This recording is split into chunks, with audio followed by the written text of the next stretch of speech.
ભાવનગર શહેરના નંદકુંવરબા ક્ષત્રિય કન્યા વિદ્યાલય ખાતે સંસ્કારી લગ્નનું ભવ્ય આયોજન કરવામાં આવ્યું હતું। શહેરના નીલમબાગ સર્કલ પાસે આવેલ નંદકુંવરબા ક્ષત્રિય કન્યા વિદ્યાલય અને મહારાણા શ્રી નંદકુંવરબા મહિલા આર્ટ્સ અને કોલેજ ખાતે લગ્ન સંસ્કાર ઉદ્ઘાટન મહારાણી સાહેબ સમૂહ એકતા કુમારી તેમજ રાજીવ પરિવાર વર્ગ હસ્તે કરવામાં આવ્યું હતું। આ કાર્યક્રમ લગ્ન સંસ્કારના લુપ્ત થઈ ગયેલા વિધિ વિધાન સંસ્કૃતિ અને આપણા દેશની વિવિધ પ્રાદેશિક પરંપરા એ જ સ્થળે અભ્યાસ હેતુ આયોજન ગુંજન ગીત આનંદ જેવા વિવિધ કાર્યક્રમ યોજાયા હતા, જેમાં મોટી સંખ્યામાં આમંત્રિત મહેમાનો તેમજ શિક્ષકોનો ખાસ ઉપસ્થિત રહ્યા હતા। નંદકુંવરબા ક્ષત્રિય કન્યા વિદ્યાલય અમારી શાળામાં જેટલા વિભાગો ચાલે છે, પ્રાથમિક વિભાગ, માધ્યમિક વિભાગ, ઉચ્ચતર માધ્યમિક વિભાગ, અંગ્રેજી માધ્યમ અને અમારી કોલેજ મહારાણી શ્રી નંદકુંવરબા મહિલા આર્ટ્સ એન્ડ કોમર્સ કોલેજ, આ દરેક વિભાગના સંયુક્ત ઉપક્રમે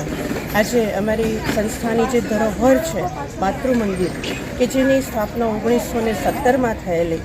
આજે અમે એનું નવીનીકરણ કર્યું છે અને નેક નામદાર શ્રી મહારાણી સાહેબના હસ્તે આજે અમે એનું ઉદ્ઘાટન કરવા જઈ રહ્યા છીએ। અને આની સાથોસાથ અમારી શાળાના પટાંગણમાં અમે આપણી જે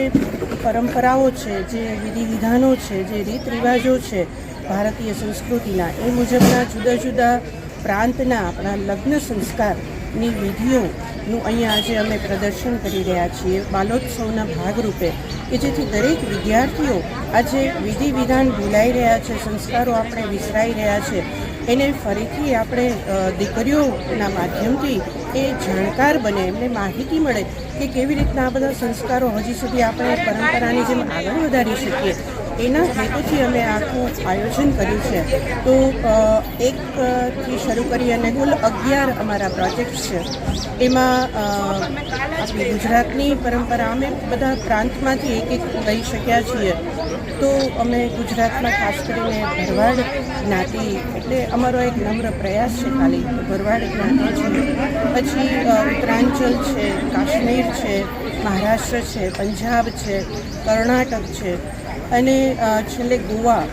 આવી રીતના અમે વિવિધ પ્રાંતોની લગ્ન પરંપરાઓ, લગ્ન સંસ્કારોને અહીંયા દીકરીઓના માધ્યમથી ઉજાગર કરવાનો પ્રયાસ કરી રહ્યા છીએ।